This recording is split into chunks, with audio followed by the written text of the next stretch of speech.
कोण म्हणतो देणार नाही?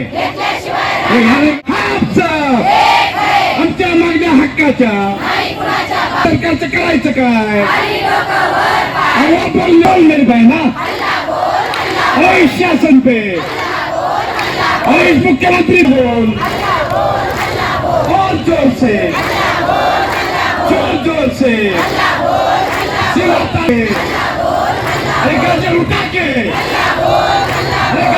गजर उठा के गजर दिखा के मुख्यमंत्री पे आजचा अंगणवाडीचा मोर्चा हा आम्ही अंगणवाडी कर्मचाऱ्यांना मानधनामध्ये 10,000 रुपये वाढ, त्यांना पेन्शन लागू करा, मान्य सुप्रीम कोर्टाच्या आदेशानुसार ग्रॅच्युटी लागू करा, या मागण्यासाठी हा मोर्चा आहे. डिसेंबर ते जानेवारी या कालावधीमध्ये 52 दिवसाचा आम्ही संप केला होता. त्या संप कालामध्ये माननीय मुख्यमंत्री महोदय, माननीय उपमुख्यमंत्री महोदय, दोन्ही उपमुख्यमंत्री, अर्थमंत्री आणि गृहमंत्री यांनी फक्त आम्हाला आश्वासनाचं गाजर दाखवलं, काही दिलं नाही. नाशिकमध्ये एक महिला मुख्यमंत्र्यांच्या पाया पडून रडत होती, उडत होती, सांगत होती आम्ही गरीब आहे, मानधनवाढ करा. पण दगडाला पाझर फुटतो असं म्हणतात, पण मुख्यमंत्र्याला पाझर फुटलेला नाही.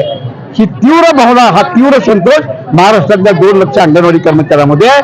आज जो आम्ही हा महाराष्ट्रामध्ये पहिला मोर्चा काढलाय, गाजर मोर्चा, या सरकारने आम्हाला 52 दिवसामध्ये जो संप केला त्यामध्ये आम्हाला आश्वासन दिलं होतं की आशाताईचं मानधनवाढ झाल्यावर अंगणवाडीचा मानधनवाढीचा प्रस्ताव ठेवू, असं माननीय महिला बालकल्याण मंत्री आदितीताई तटकरे यांनी सांगितलं होतं. परंतु ते त्यांनी प्रस्ताव ठेवलेला नाही.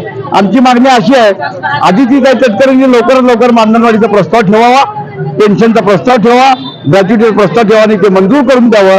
या विधानसभेत या पावसाळी अधिवेशनामध्ये त्याला मंजुरी द्यावी अशी आमची मागणी आहे.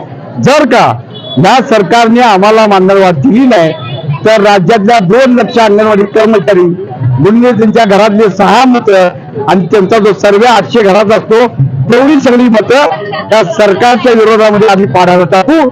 या सरकारला आता जी गाजर मोर्चा आम्ही आणलाय, प्रतिकात्मक गाजर मोर्चा काढलाय, ते सरकारला आम्ही गाजर दाखवल्याशिवाय राहणार नाही, ते आज आम्ही सांगायला. आता परदेशात MBBS शिका.